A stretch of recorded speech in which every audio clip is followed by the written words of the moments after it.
Right. So I did not happen to like those area there. So I was not preferring to live there. So I continued my hunt and we started looking at other places. So I started to looking at, we saw some rooms at Chingri Gata, but it's very crowded, very overpopulated. So it was an area like that. And then Bela Ghata is also bit crowded, bit problematic. So like we were searching at sector 1, sector 2, sector 3. But now the challenge is sector 1, sector 2 and sector 3 is completely posh, completely residential and official, very costly.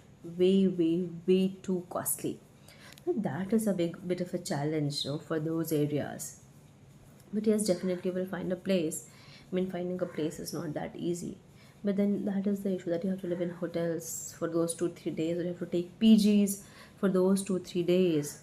And here the system is for PGs, they will take a deposit from you and they won't return it in general. I'm not saying all the PGs are the same, but the PGs I talk to and the PGs I happen to know from other people like my classmates, my college people, they were telling me if you live there for 1 year or 11 or 12 months, then only they will return your deposit money. Otherwise, they won't return your deposit money.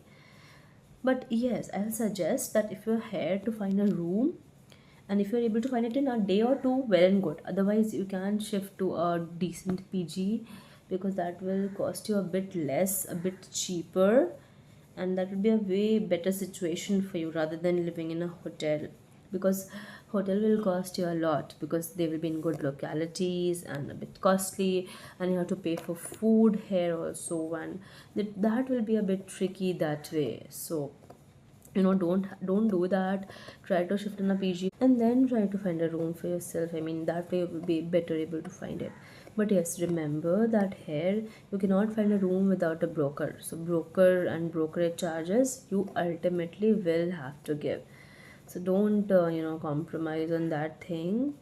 And if you're able to find a room through a broker and if it's cheap and if you can negotiate, well and good, find a room, shift. And if you have contacts, if you have people here, if they can help you find a room without brokerage, oh well and good, of that will save you a lot of money. That is very true. Now the system here is like that in other cities. I happen to find that deposits, security deposits or advances are usually of 1 month, but here they are usually of 2 or 3 months, not even 2 3 months. So we found a few good rooms, but the deposit was too much because 3 months you have to pay a